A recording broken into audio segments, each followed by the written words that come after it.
and gentlemen, welcome to episode 288 of the Drunk Dash Friends podcast. I'm your host, as always, I'm Tyler. And joining me, we have the man, the myth, the legend himself, Sir Colonel Gables. What's up, buddy?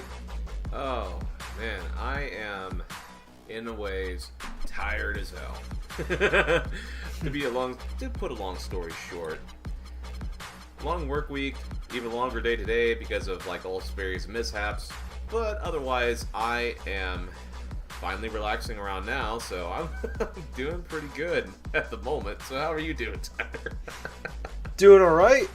Holiday weekend, so a nice 3-day weekend. Yep. College football is back. Technically started Thursday, but full slate of games today on Saturday. Went over to my buddy's place to watch the first hockey game of the year, which was awesome. They won. Woohoo.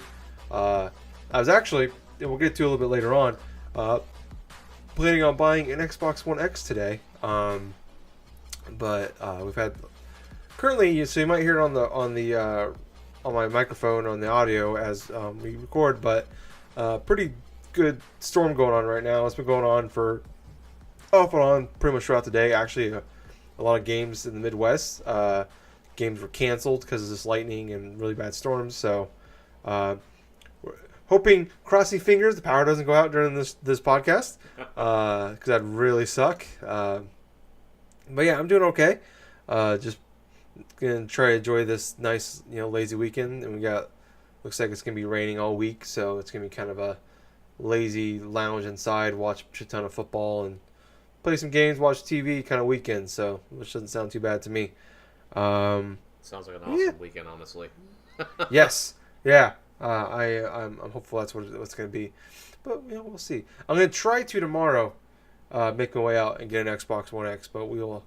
If it's going to keep being pretty shitty outside, I'm not even going to here's hoping. bother. Yeah, it's hoping. First world problems. But that was the world's fastest intro right there. But, before we get into what we've been playing, we got, we're kind of continuing on that stretch here. We've had a pretty good string of luck, really since I came back from Vegas, about 3 weeks ago, 4 weeks, about 3 or 4 episodes now.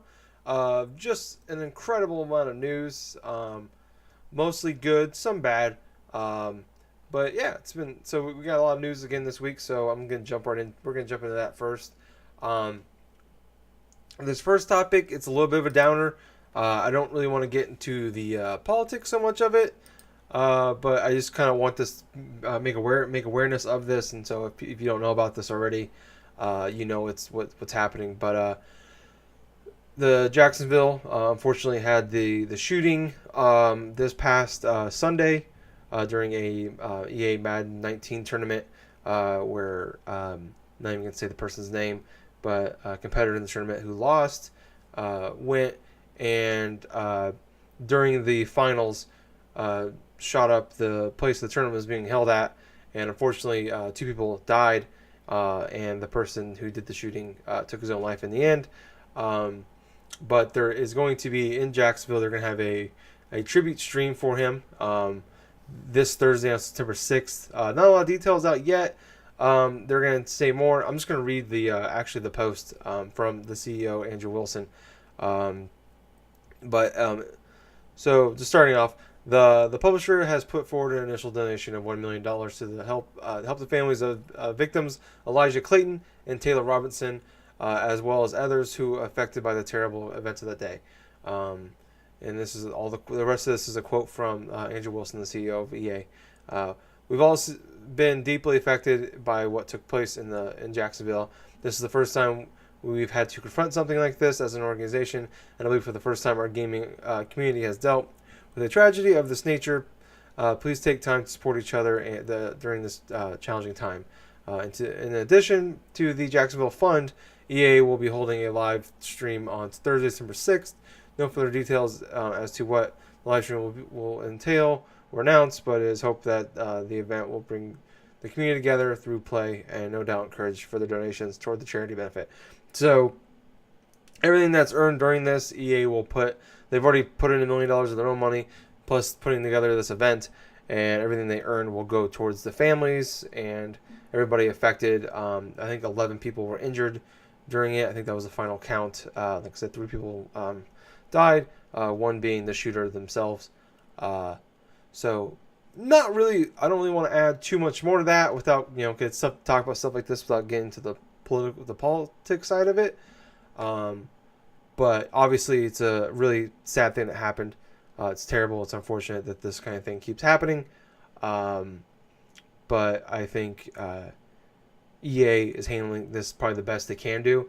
This is, I think, kind of territory we've never seen before for something like this. Like, we've seen this for pretty much everything else in the world, or at least in this country. Every other kind of event this has happened at. But I think they've done their best. They've done a very good job of handling this with the press and everything like that. And obviously, one of the biggest companies in the world, so they're probably pretty good with dealing with the press and do things like that. But even like on Monday when I pulled up Madden's the play Madden, there was a big post from the Madden community people, the people that work on the game, about it and everything like that. And they didn't do any updates to the game for a few days. It's kind of like it sounds like they kind of almost like gave them the day off, the time off, because there was EA officials at the event. So luckily, I don't think it doesn't sound like any of them were injured. But yeah, I don't know. I don't really have too much more to add other than that. Other than this is kind of a positive out of what was an extreme negative thing that happened. Anything you want to add to this, Gables, before we move on? Okay, honestly, I think what EA is doing right now is very positive, and it's very much needed in this kind of trial. This sort of like, oh man, this horrific event that did happen and stuff. I mean, unforeseeable, sure, and to be perfectly honest, I cannot remember a single time in the past 20-something years where event has actually occurred of this magnitude inside the video game world or the video game landscape, especially to this degree, because... Well, let's be perfectly honest with you. With the amount of mass shootings that we've had around the United States now over the past, 5 years, just seeing something like this affect the video game industry, even touching bases to where we're at, pretty much, it's kind of eye-opening in the sort of things. But at the same time and stuff, I believe what EA is doing is right. In retrospect, they've already given, $1 million of their own money to this... just donate it to the charities towards the victims' families and stuff. They're doing the stream, doing this and do that. It's overall a positive thing that they can get out of here for all the negative stuff that has happened and stuff. But if there's anything that can be learned from this type of thing, it's there is no video game in the world. There's no competitive sport, competitive thing in the world where you should go up and just let that type of anger, let that type of stuff rule your consciousness to the point where you feel like you have to take a life. No one is deserving to have their life taken away from them. Not even in that remote sense and stuff like that. Nobody has the right to take a life. And at the end of the day, it's just kind of... Man, I'm just trying to get the words out here, because it's just kind of crazy just to think about it. It's all that shit just happens. Just basically, you're just mind your own business, doing this and doing that, and it's just honestly, I think I'll just end it right there, because I am still kind of just gathering a bit of my thoughts and stuff of that horrific event that happened in Jacksonville. I mean, hell, even my mom and stuff was just watching little bits of news. She chimed in, "Hey, you heard about the thing that happened, that video game thing?" Oh gosh, yeah, there you go. Yeah, man. It's a tough thing to talk about, obviously. There's no easy way to go about it. No. I'm sorry for laughing around that. But it sucks. And yeah, like you, I was at work, and people don't necessarily know I do the show. I don't really advertise it at work. It's something I keep separate from that. But people know I play video games, and I was just talking to them. Dude, do you guys really take video games that seriously?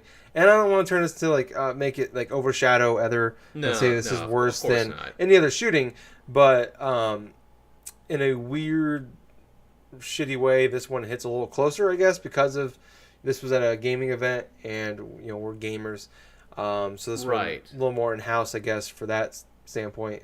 Even though we do this as a hobby.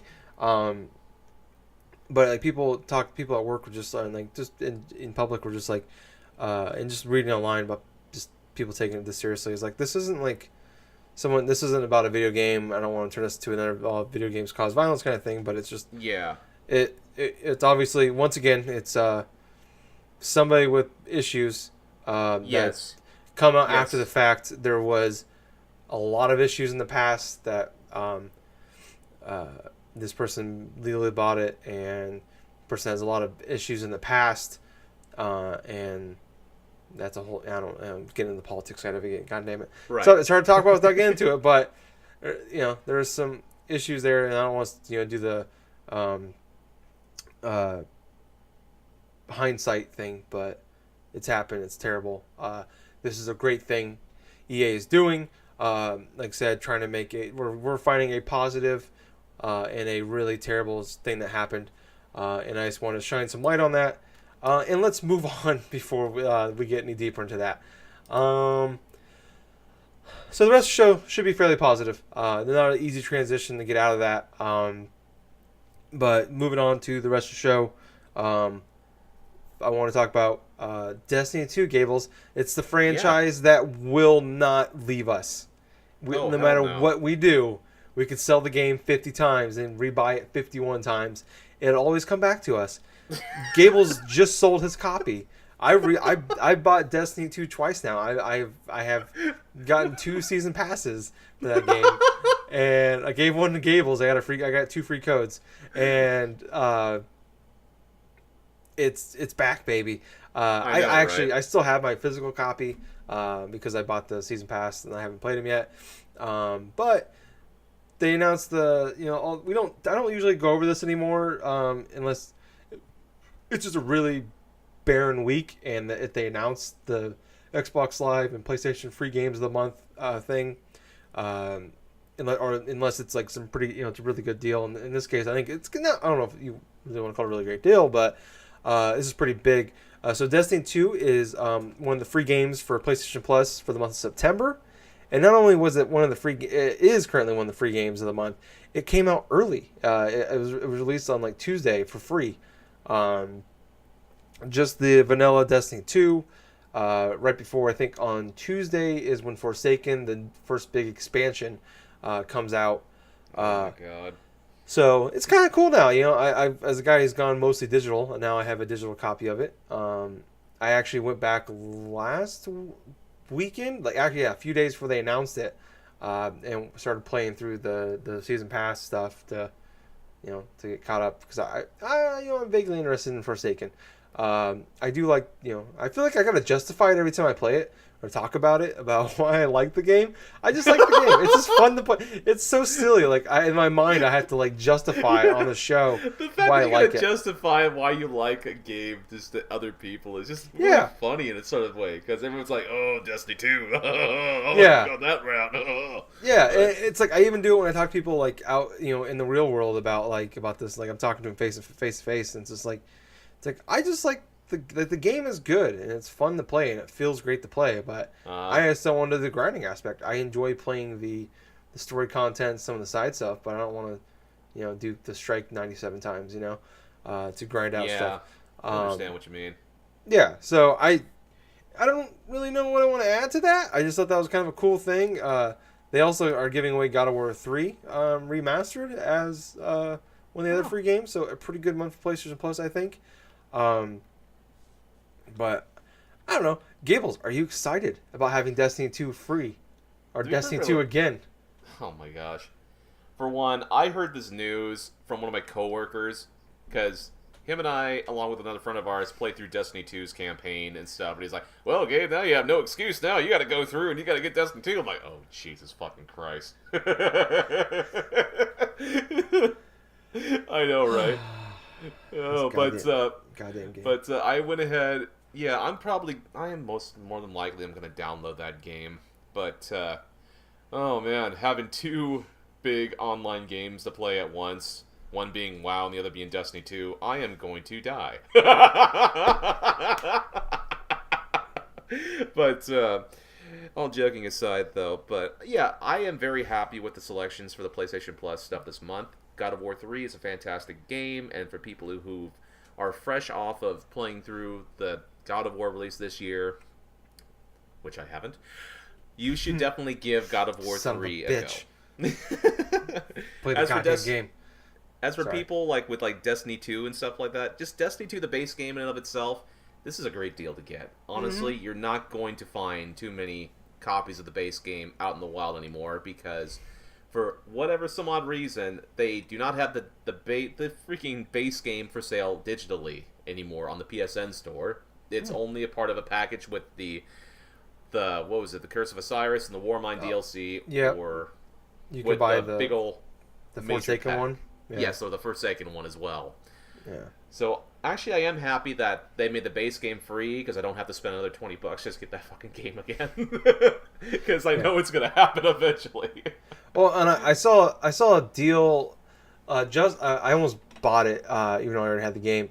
So Justin actually bought it, Destiny 2, for like $6 on Best Buy. Like the game's been like, I've been seeing the game for like 15 or less a bunch of times in the last few months. And this is probably why. Get rid of the copies before they re-release it with the new stuff. But Justin bought it for $6 on Best Buy, and it came with a free month of PlayStation Plus. I'm like, so you bought this game for $6, and it came with a $10 value of the PlayStation Plus for 1 month free. I'm like, I almost wanted to go out and buy a shit ton of copies of that game, so I buy 12 copies of the game and then put the codes in and sell the game. But the trade-in value for that game is like $1.50, so it wasn't even worth it. Oh, I know, right? You can't even get any fucking you can't even break even with that. We'd be trying to trade in the base game anymore. A lot of these online-only games like this drop in value faster than sports games do. So, I don't know. I just thought it was a cool thing. Destiny, for all the shit you want to give it, if you're just in there for the campaign, you want to get in, get out, it is excellent for that. It was one of my 10 favorite games of last year. It's something I never thought I would say before until I put that list together last year. But I'm like, oh man, that's a fun game.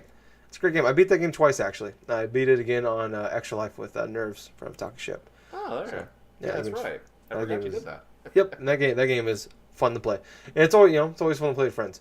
So So Gables. Yes. Streets of Rage.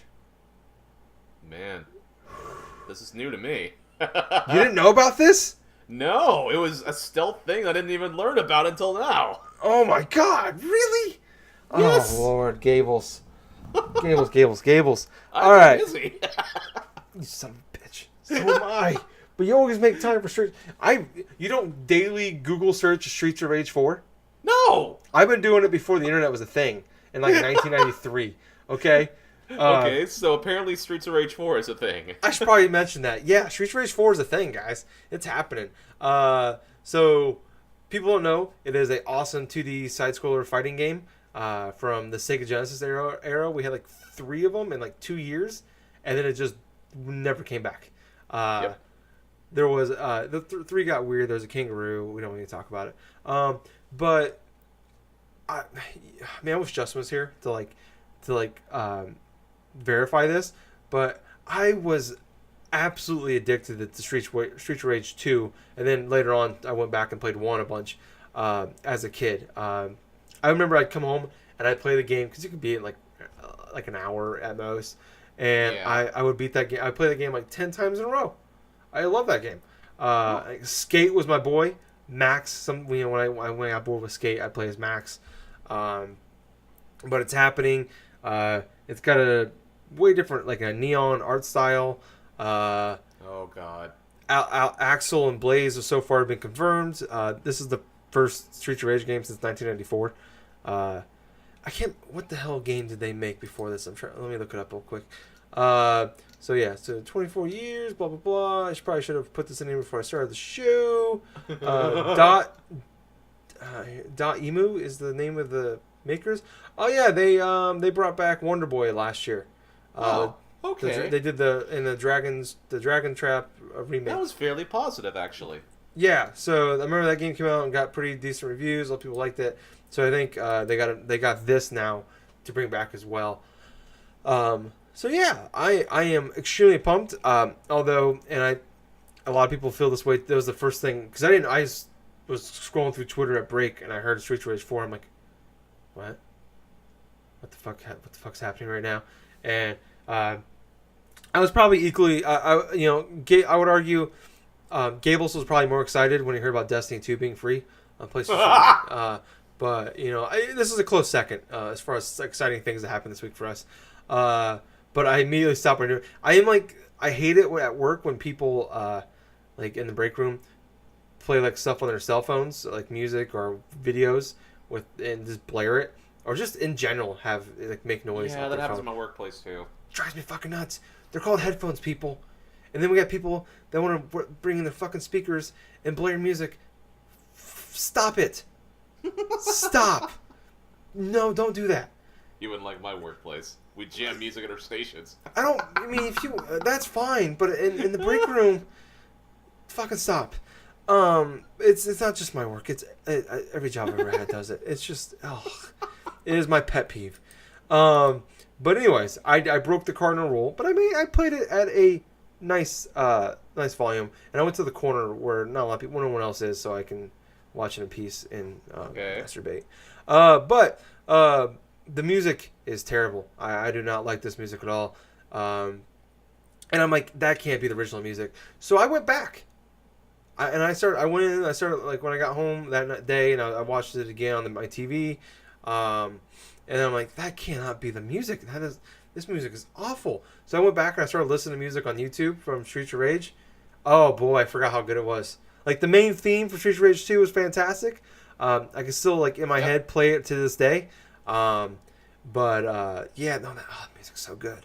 And I heard on another podcast, I guess the composer of that game, the original game, is still around to this day making music for games. So just get that guy and just do it again. Yeah, why the hell wouldn't they get the original composer at that point in scenario, you know? Maybe he was busy or something, or maybe he was just doing something. I don't know, but doesn't make sense. Yeah, they don't get this fucker back, I'm going to be pissed. No release date, no other news, but it's happening. We got very little gameplay. If Skate's not there and Rue is, I'm going to blow the fuck up. I'm going to be so fucking pissed. If that goddamn Kangaroo comes back and Skate's not in it, it's bullshit. I am...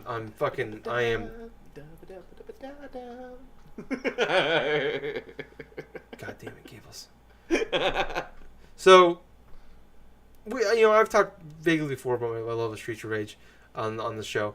But I don't remember. Do you love the Streets of Rage, Gables? I love Streets of Rage 2. I played through that one a couple times. That was an awesome game, honestly. A couple times. Man, let's see. I have played through the game as, I believe, Alex or something like that, the blonde guy. Yeah. Axel. Well, Axel, my bad. God, it's been a while.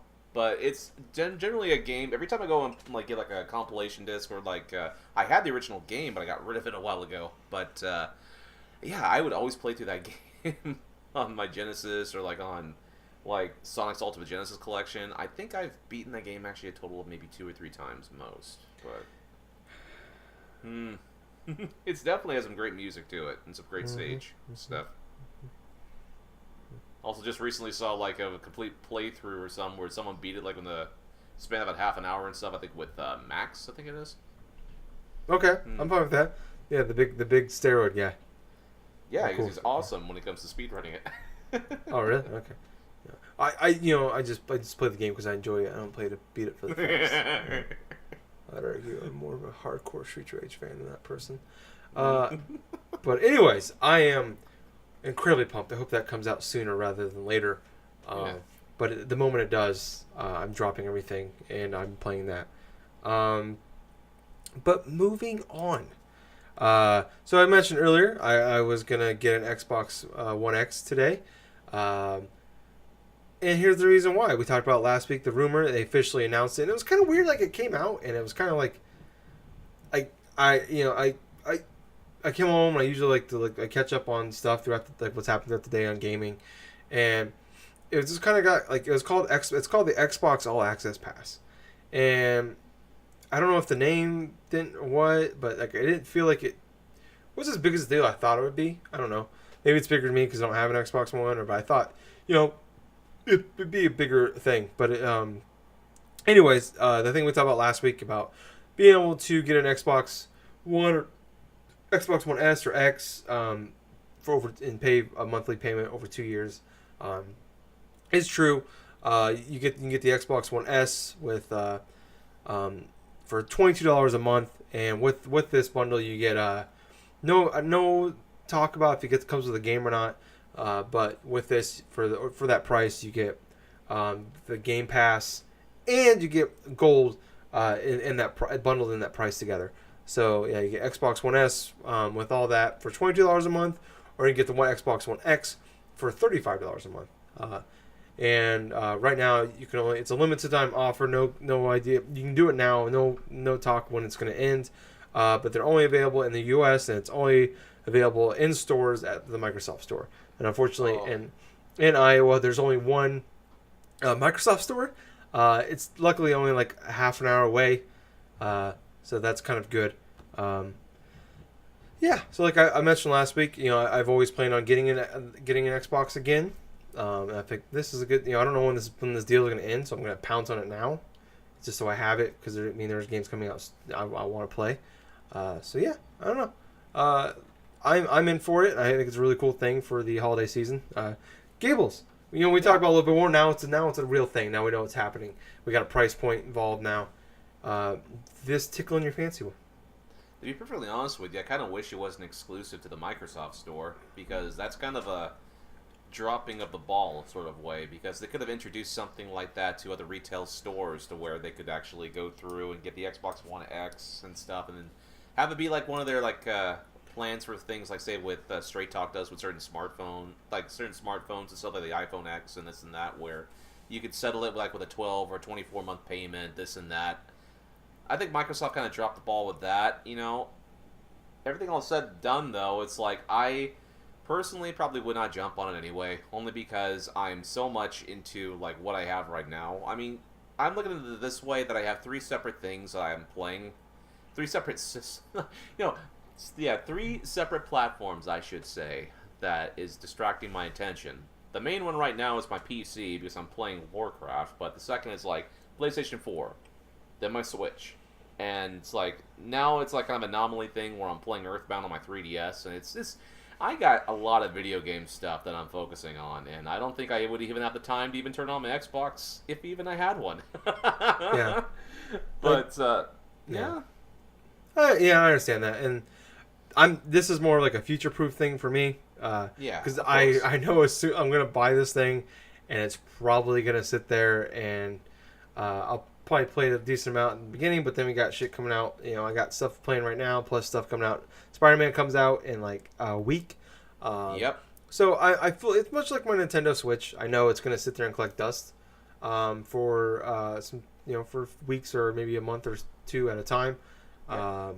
Hopefully not 2 years like it did the last one I owned. Oh my god. So, literally, I talked about it before, I know, but I had it for 2.5 years, and I played it a lot for the first 6 months, and then after that I didn't play it. Outside of Cuphead for a week. I didn't play it for 2 years. So hopefully there's some stuff on the horizon that I'm looking forward to for that coming sooner, fairly soon. Yeah. I don't know, I think it's a cool thing, and like I said, it's just Microsoft with really cool consumer-friendly ideas, and being the fact that it's with those prices, $22 a month and $35 a month, that is the exact same price you pay for that. Over the course of 2 years, what you're paying is the exact amount you would pay if you bought it all at once. So you're not paying any crazy interest fees. There's no, as far as I can tell, there's no bullshit fees they're going to get you on outside if you don't pay it on time. I went and I read all the little fine print and stuff because I wanted to find out if I can make extra payments, and it looks like I can, because if I have some extra cash I can throw at it here and there. I'd much rather do that, especially for my job when I work a lot of hours. I have some extra income, and I can throw it out there because I really don't want to be paying on this thing until 2020, because I basically pay this thing off, and then in September of 2020, and then a month later we'll be buying probably the new Xbox. I don't want to do that. I'd rather just pay this thing off sooner rather than later. But moving on to some other news. This about Nintendo. We talked about it last week. They had their Nintendo indie highlights. Now this week they had it sounds like this might be the PAX thing. I think I might have said this last week too. But they had at PAX East, they did a Nindies event, And then here, right before PAX West, which is happening this weekend, they had another Nindies event. And I called it, Gables. I fucking called it, baby. Hyperlight Drifter. It even started. First thing. Yes. Oh, it's been my week, baby. We got Streets of Rage 4, Destiny 2, Hyperlight Drifter, September 6th, 1999. You can pre-order it now. You know goddamn well. As soon as I got home on Tuesday, I bought that fucker. Immediately bought that thing. Oh, they got exclusive gear. I think there's an exclusive sword, and there's like a tower you can do. I'm assuming you got to fight all the bosses. Buddy, I am so excited. It just sucks. Comes out the day before Spider-Man. That's like the one thing that kills it for me. I'm like, why would you do this to me now? It's like they planned it. They knew. It was like Tyler's like probably the most hyped person in the world right now for Hyperlight Drifter on the Switch, because God knows he wants to buy his 4th version of this game because he's an idiot. And I'm going to do it. I'm very happy about it. So I was like, but let's drop it the day before the game he's most excited about this year. Let's do that. You sons of bitches. But I'm going to still play it. Oh, boy. Hyperlight Drifter is here. It's here. There was other stuff. It doesn't matter. It was basically, that was kind of the end of the show for me. I blacked out for the rest of it. But I wrote down. No, I didn't. Oh, well, that's... But anyway, bitch Gables. There was other things. I wrote them down, but really that was kind of. I mean, that's all. I mean, who cares what else happened? Jet, don't take this moment from me, Gables. So seriously, moving on though. Oh boy, yes. Okay. Bastion is coming out September 13th, along with Transistor. It'll come out. That's coming out in November. 2 excellent games by the same publisher. What the fuck is that? Supergiant Games. Supergiant Games. Thank you. 2 excellent games, both of which I think have been on like PlayStation Plus. I know for a fact both of them have been on PlayStation Plus in the past.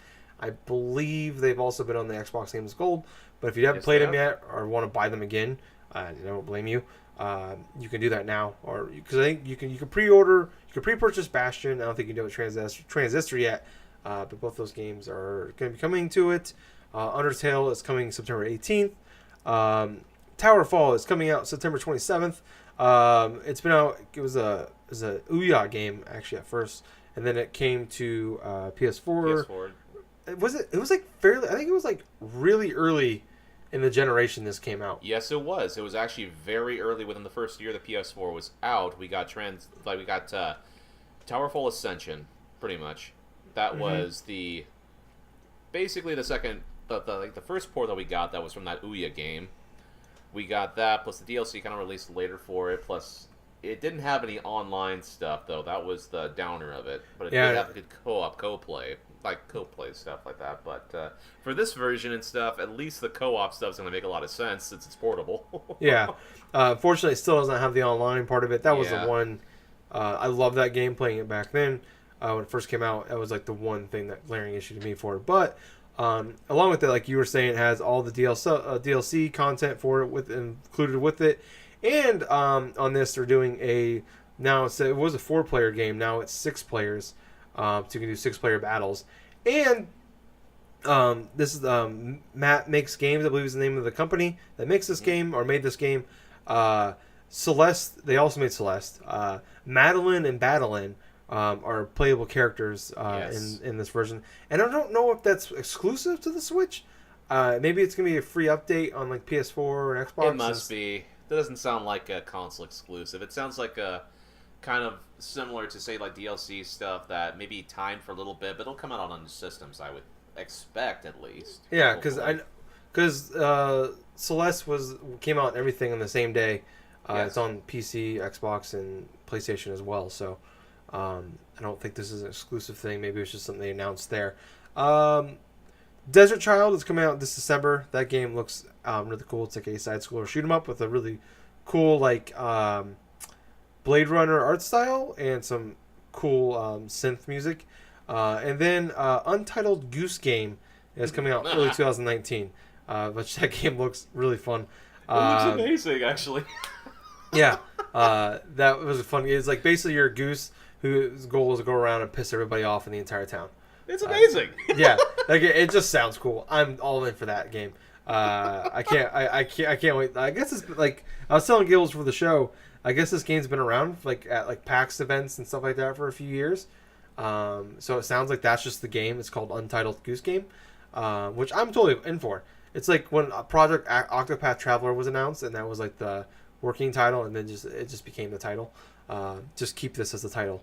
And then the kind of last thing that was announced was that the makers of FTL, the Faster Than Light game that was big buzz on PCs back in like 2015.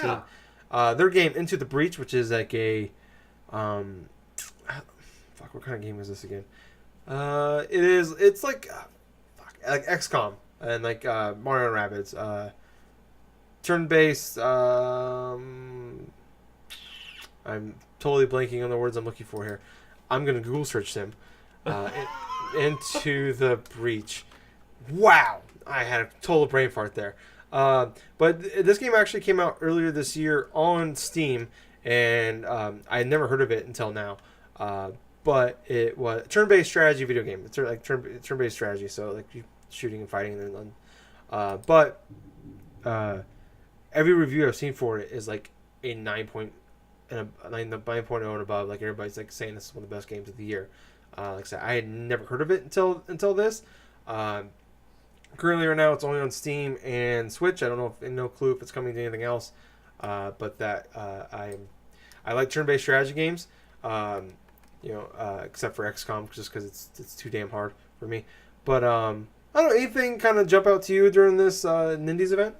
Other than Hyperlight Drifter coming out pretty soon, I mean, I was excited for that. Very excited that they did it first thing in that Nindies announcement. But I am more so surprised that Supergiant Games is bringing out Bastion and Transistor on the Switch. I mean, that's exciting in and of itself. Two amazing games, two indie darlings, pretty much, from their respective release dates.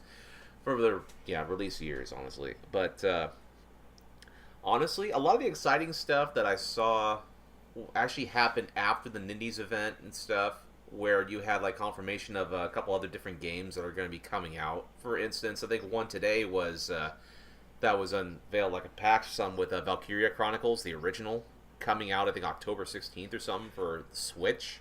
Like not even a full month after the Valkyria Chronicles 4 I think releases. I'm not even sure. I need to double check the release date of VC4, but I think it's like September 24th. Yeah. But it's just the ideology stuff of all these Nintendo indie stuff and all these developers all of a sudden jumping on board and releasing their content. It just has me giddy because it feels like the fucking Super Nintendo all over again.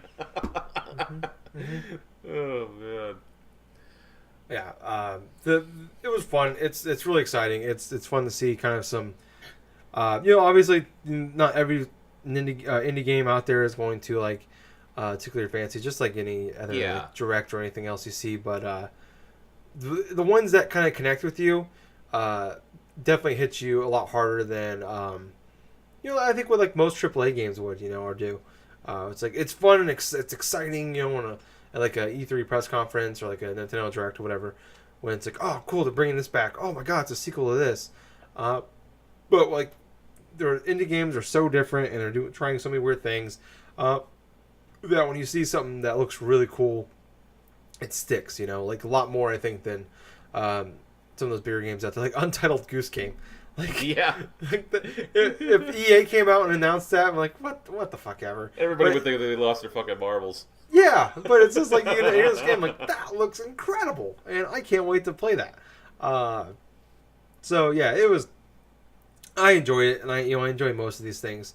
I came away the last few weeks a few games that I had never heard of or no intention of really playing, and then I saw them here, and I'm like, okay, these look like fun. There was a game that was shown off at PAX called I believe it's called Gris, GRIS. It's a Devolver Digital game. It's coming out in December as well as Desert Child. That's quickly turning into a fairly busy month for me on my Switch with Smash Brothers and Desert Child. Oh, yeah. But that game, there's actually a 20-minute video that IGN released on YouTube today, and I actually watched it when I got home. I saw a trailer. They announced it a couple weeks ago. It was a reveal trailer. But it is like the best way for me to describe it is like if Journey was a 2D was in 2D. And I mean that in the utmost respect. Like someone who loves Journey. Yeah, that game looks incredible. I just want to throw that out there. Like, check that out. Gris, I believe, Gris or Grizz. I'm not really sure. I probably figured that out. Gris is how you spell it though. Okay. Yeah, but that game looks immaculate. But moving on to some other stuff here. Battlefield 5, Gables, the game we're probably most excited for this year, outside of playing more Destiny 2, was supposed to come out on October 19th. It has now been delayed to November 20th. Wow. Yeah. So the general manager of DICE actually came out and said, this is a quote from him, "We're going to take time to continue to make some final adjustments to core gameplay and to ensure we really deliver on the potential of a new Battlefield live service, Tides of War." He also said, "We know moving the launch date means that we all have to wait a little longer, but we're going to take our time making sure we get it right." They also had some other stuff coming out about how they had like a beta, I believe, a couple weeks ago. They had another one either is happening now or it happened just recently. I can't remember. But I guess they're taking some of all the feedback. And there's a lot of talk right now that I guess the game isn't like pre-ordering very well. The pre-order sales are looking pretty bad. Especially after, I guess, Battlefield 1 was like one of the most pre-ordered EA games of all time. So I want to take that to heart. And, I think part of it too is, I mean, it's never going to hurt. Like EA games and like most AAA games always come out right on that wire there of like, this game is kind of done, but it's not like completely done. We still got, it's like, ooh, like, oh, we're just barely getting this in.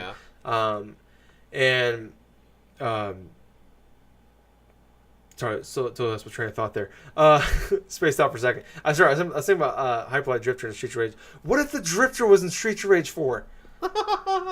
That just happened. I just thought about that. That sounds awesome.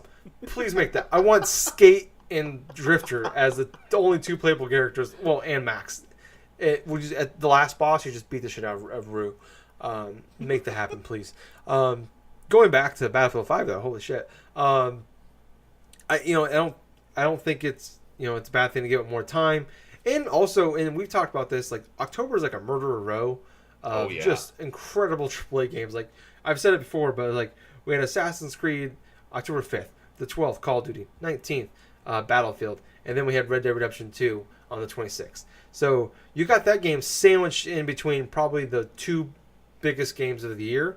As far as like, it's not probably the biggest games of the year for some of the hardcore gamers, but for the casual gamers, those two games right there are probably going to be the highest selling games of the year.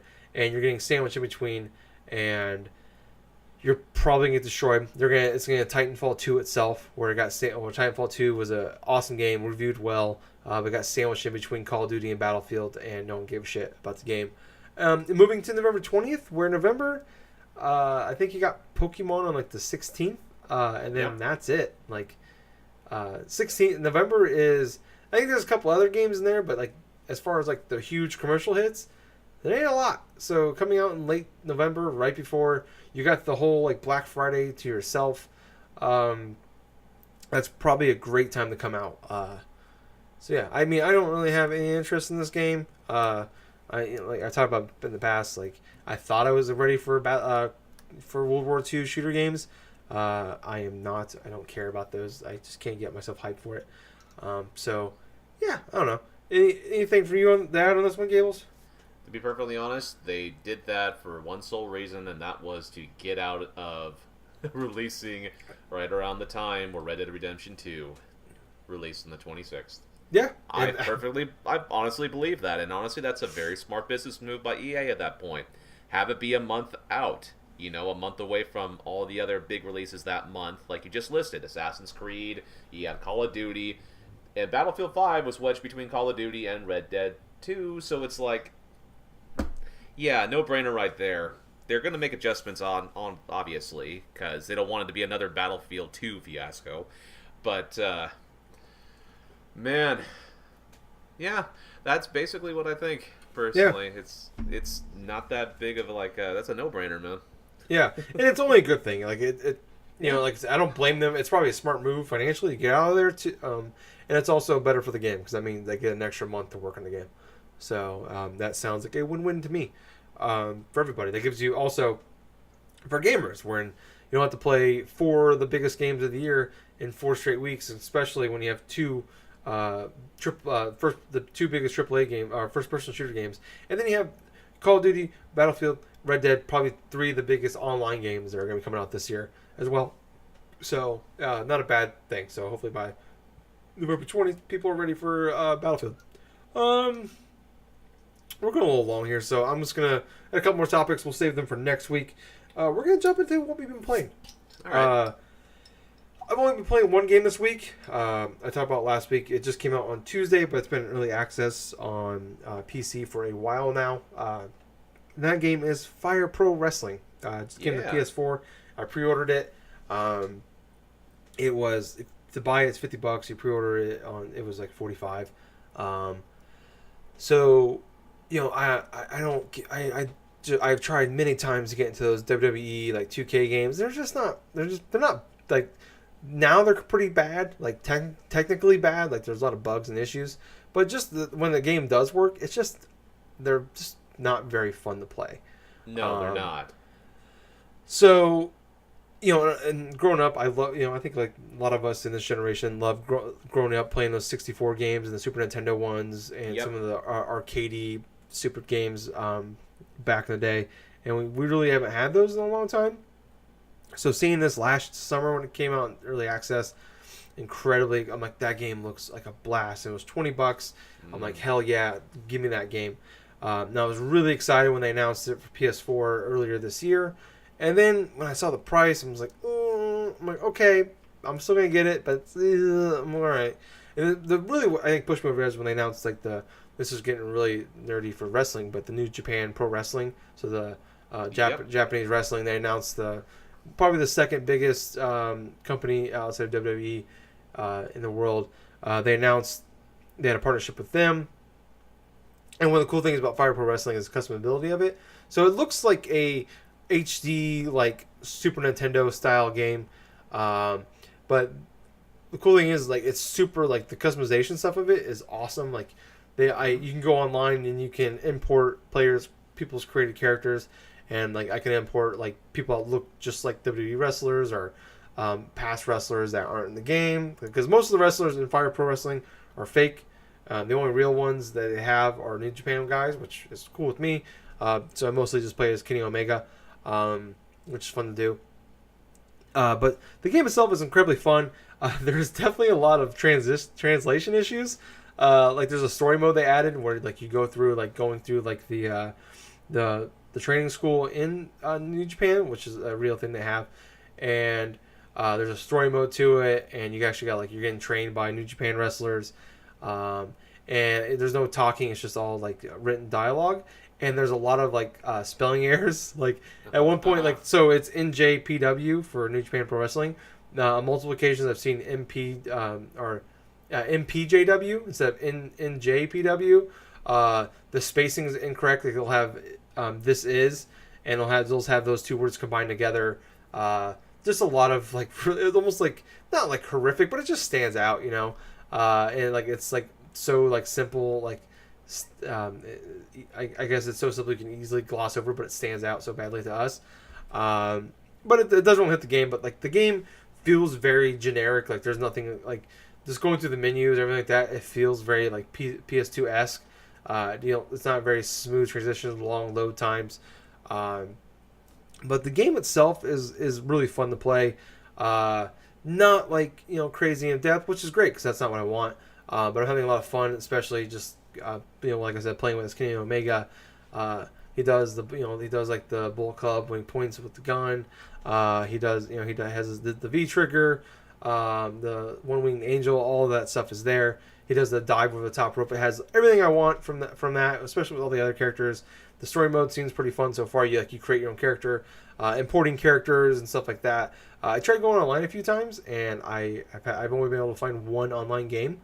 But all of this is fun. I'm really enjoying it. The one thing that's really sticking with me is that price point. Like, it's really like, it's almost like, and it's weird to say, but it's almost like making me not want to play the game. It's just like it irritates me so much. Like, this is a really great game, but I feel like it's like, all right, this game isn't going to be like a million seller. You know, it's not going to sell like gangbusters. But there's a hardcore audience that really wants this game.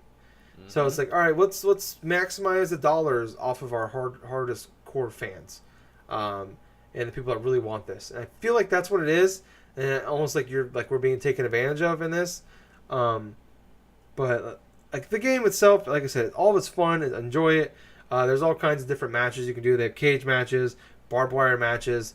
They have like a match where there's like I said, there's a barbed wire match where they take the ring ropes out and they make the ropes barbed wire, which is like a real thing they do in Japan. There's a match where you go into the corner and it's C4, which is a real thing they do in Japan.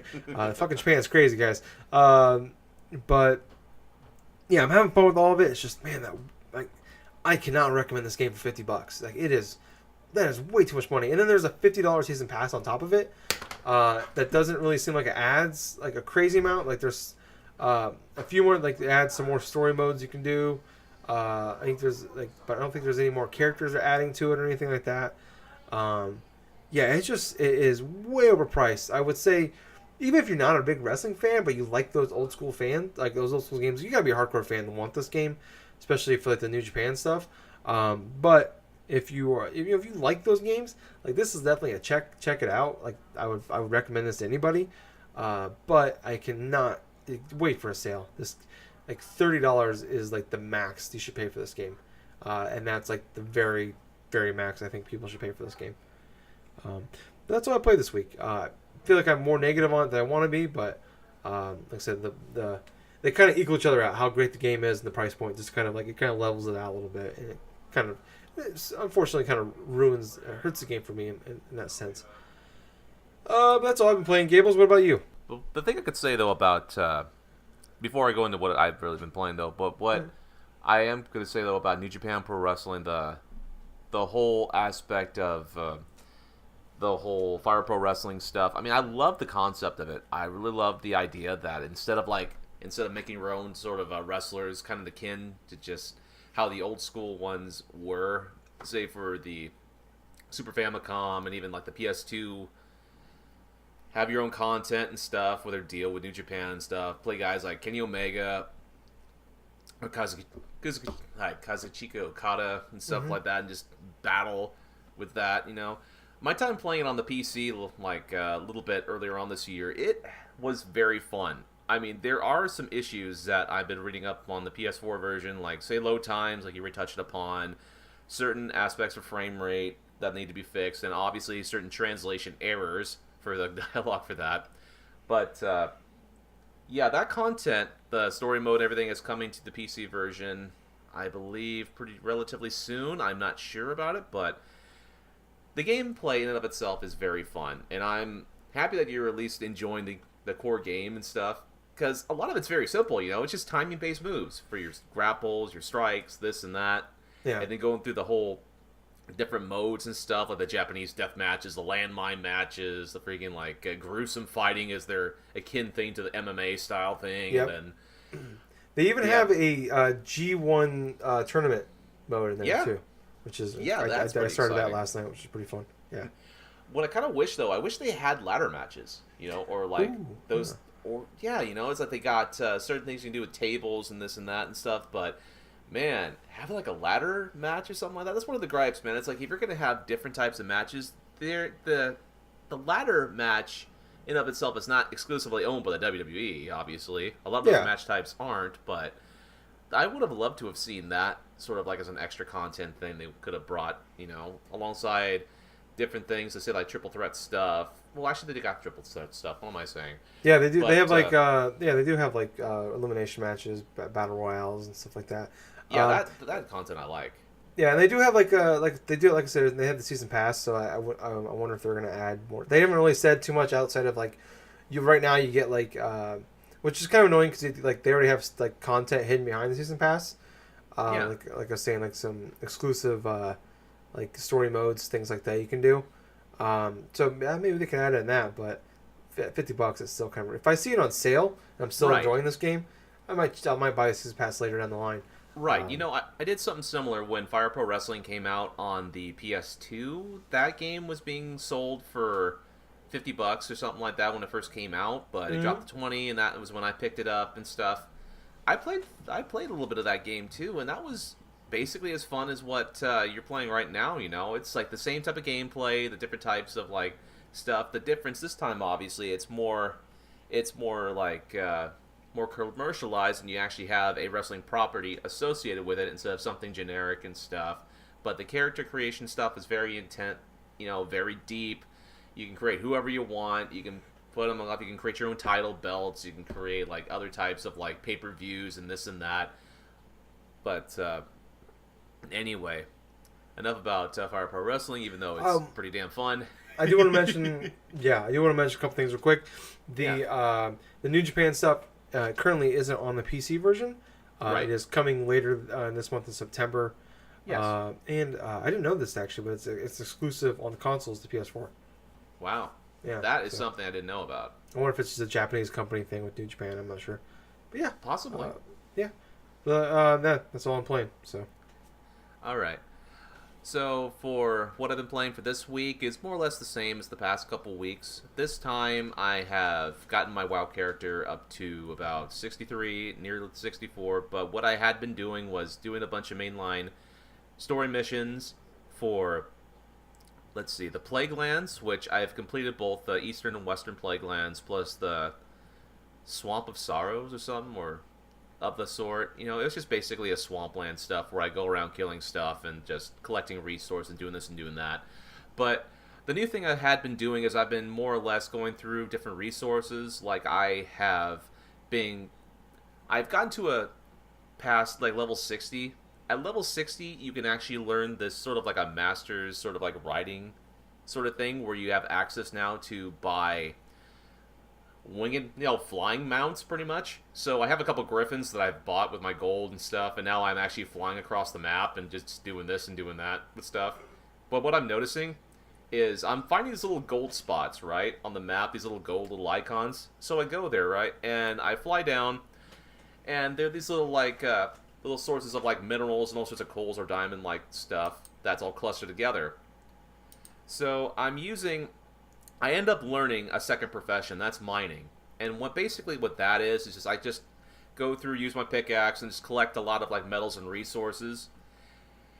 That way, I can actually just go through and like when I'm at like a forge, which basically means when I'm going to try to create certain things, different minerals, different types of items and stuff, I can do that.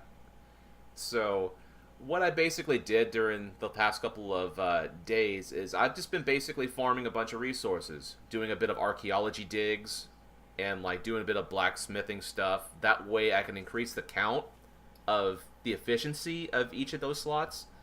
So what I mean by that is each profession and each type of basic skill that I learned with my character. Like for example, I got two professions that I've learned, Tyler, like blacksmithing and mining. And then you have the basic ones like cooking, you have archaeology, and I know there's another one, but oh, well, hell, I'll think of it later. But anyway, they have a specific amount of maximum stuff you can get them to, and the way you can increase some of them is basically going to like a trainer or some that could like basically teach you something of higher level that you can go for, and so you spend gold in order to increase the amount of maximum that you got, pretty much.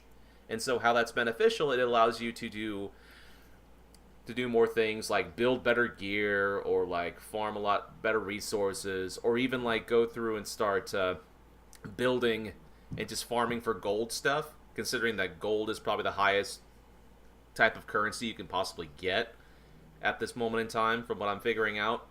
So I've done a bunch of that, and it has become like sort of a thing now where it's like I'm getting used to just going through the whole like motions and stuff. This is basically one of my Zen games that I'm trying to play as pretty much World of Warcraft. Kind of similar to how you do with Madden. I'm kind of doing the same thing with World of Warcraft, where I'm playing it like for about a few hours and then I'm just going back and just doing whatever. But I did have a couple funny things that happened. One, when I first learned, like got the master like riding skill or something like that, and learned how to basically buy a flying mount and stuff. I took my Griffin up above Stormwind City, right? And so I'm going through the menus of my mounts and stuff, and I'm thinking to myself, okay, I'm up about 60 feet in the air, so I wonder, can I actually switch out mounts while I'm in the air? So I go through, I try to select the other winged mount that I got. It wouldn't let me switch because I was mounted, but it did another thing. I basically unmounted, and I fell 60 feet from the air all the way down to the mage quarters. And after I did that, this is like about 10 o'clock at night on a work night, I'm thinking to myself, did I really just do that? And I looked, and I was watching as my character was falling all the way to the Stormwood City, and I just started laughing my ass off for a good solid 5 minutes. It's like, of course I do something of that nature. Because they never tell you that it's like, no, they don't, it's like they don't allow you to, like, unmount in the air, pretty much. So I've figured out, like, just from personal experience, it's like, you don't want to switch mounts in the air. But the second thing that happened was I was queuing up for a dungeon. So basically how you do that, you find a dungeon that you want to play, like a specific dungeon or random, and then all of a sudden you press the OK button, and depending upon what type of role that you're playing, either a DPS, which is like basically an aggro style player, or a healer, or a tank, or something like that, you get queued up, and eventually, after a certain amount of time goes and stuff, you automatically go inside of this dungeon, and all of you go forth and you try to complete the dungeon and do the various tasks and missions that are involved with it. So I queued up for a random one for the old Burning Crusade map, one of those old Burning Crusade dungeons, like... So I did that. I was fighting alongside of them, and of course you have some of the elitists that are playing alongside, like, oh, this guy doesn't know how to do this, or this guy doesn't know how to do that. You know, just basically the most nerdiest shit possible, to where somebody thinks they know a game so well that they got to spoil the experience for, like, newer players like myself. But anyway, after we got done destroying, like, another boss or something like that, something weird happens to my character. I go forth, I step off a little bit, and my character falls through the map. He literally fell through the map about 60 feet. It looked like he fell another 60 feet or something, like, through the stage in and of itself. And I just have this, like, this blue screen, right, with my character. He falls, he crashes, and he dies. And basically, nobody has a way to revive me, because I am stuck in between... like, the freaking, like, I actually found a legitimate spot to where I find a glitch, and I die because of the glitch. So I had no choice but to release my spirit, or to just basically revive, and try to get to that point in the dungeon. After I do that, I could not get back to the point where everyone else was at, because all those characters all those enemies that we just killed, all those mobs of enemies that basically are around the same level as they basically respawned, and I could not get any further. So I basically left that group. Didn't get any penalties, though. Basically, the penalty stuff is sometimes when you do, like, exit a group, say, abruptly and stuff, it gives you about a 30-minute sort of like an instance where you can't queue up for another one. I basically didn't get that type of penalty because I think at that point the game pretty much figured out, I was like, oh, yeah, that wasn't your fault. Here, go ahead. And that was the time where I said, you know what, that's enough dungeon queuing for the week. But other than Colonel Gables' misadventures in World of Warcraft, I have been playing a little bit more of Earthbound on the 3DS. I gotta admit, though, the game is starting to grow a little bit more on me in terms of not only just the characters in and of itself, but also how fun the music is and a lot of the NPC characters that I'm talking to. Now, quintessentially, I'm still at that desert where I am basically beating up on, like, poison-fanged coyotes and bad buffaloes and freaking like scorpions and all this other shit. I'm doing it for a purpose, though. It's because I want to try to level up my party to the extent to where towards the later end of the game that I know that there's a bunch of strong-ass enemies, I want my party to at least be formidable. And at this moment in time, I'm happy to say that my character team are getting close to their late 30s, inside their early 40s and stuff. What I'm doing right now is I'm trying to find, and get this, I'm trying to find a contact lens in the middle of this desert. Now, basically, there is a sign. I'm not joking about this. There is a sign. I'm just imagining Velma from Scooby-Doo is like, look, this is your character with you. So basically, there is a sign in the middle of the desert, and it was put up by somebody in the next town over in Forside, in the Forside Bakery, to be specific, on the second floor. And it reads, "I've lost my contact lens in the middle of the desert stuff. If you find it, bring it to me." And I'm in Forside, and I'm in the bakery in the second floor. So I have been trying to find this contact lens, and inside it, it's just one of the weirdest things. It's like I'm combing the desert pretty much to try to find a contact lens, which I know we ain't found shit. I know. But I have gotten all the items that were wrapped up in presents in the middle of the desert, so that was pretty fun. But yeah, inside the middle of this desert and stuff, you can actually suffer a status ailment that's called sunstroke. So basically what it does is you lose like 1 HP or something while you're walking, or actually maybe 1 or 4. When you get into a battle and you have sunstroke, you actually lose 4 HP every turn and stuff. Like, there's that status ailment you got to keep track of. And if you come across enemies that poison you, like I just said before, like the scorpions or like the coyotes and stuff that have like poison fangs, they inflict about 20 damage per turn. So you got to pretty much go through and try to help like heal them up with Ness. Because what Ness has is this ability that I keep using a lot called Heal Beta. Which Heal Beta, what it does, it can actually cure ailments like sunstroke and poison and stuff. And that's just the thing. With a lot of the skills that they learn, like Ness and Paula and stuff, and another character that I'm going to be meeting sooner or later, they have these things categorized in alpha, beta, gamma, omega, stuff like that. It's sort of weird in terms of like their whole, okay, this is how powerful this move is and that move is, but each of them, they'll actually say what they do. Because there is an option where you can actually go to the help option, and it's like, okay, this is what this does. This is what this thing card cures. That is a big help, considering that back when I played through Earthbound Beginnings, I had no idea what the hell the heal stuff was, or what they were used for, unless I had to manually try it myself. So there must have been times I did the playthrough, it's like, I could have done this, and I probably didn't have to go all the way back to the town to heal. But, my gosh, though, it's like the game so far has been fun. I know after I get that contact lens, I got to go to Forside City and go to their theater and stuff. But yeah, the game has definitely been a trip so far. That's pretty much what I would say. But otherwise, that's pretty much all I've been playing for this week.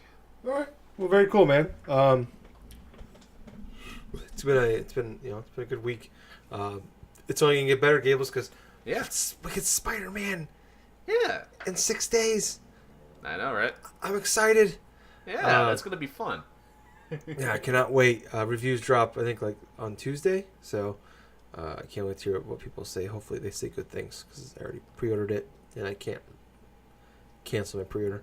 But yeah, it's we're quickly getting on to the crazy season of gaming. But before we get out of here, I want to thank you guys real quick for listening to the show. If you like us, you want to hear more from us, we're on Facebook, Drunk Dashers Podcast. Like and join us there. We have a page and group on Twitter at Drunk Nerds Pod. Follow us on there. Twitch.tv/ Drunk Nerds Podcast. Follow us on there as well. It says friend requests. Be like friends. Friends are good. On YouTube, Drunk Nerds. Please subscribe to us there. Our podcast goes up there as well. So leave us a big thumbs up and a comment if you would as well. And then last but not least, on iTunes at Drunk Dashers Podcast. Please subscribe to us on there.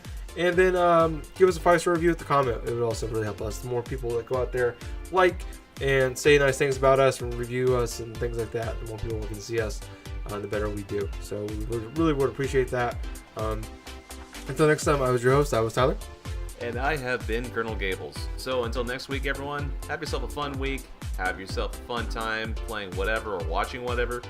And most importantly of all, listen to a good solid episode of the Drunk Dash Nerds podcast. Hey, Gables. Yep. Too sweet, buddy. Too sweet. Bye, guys. See ya.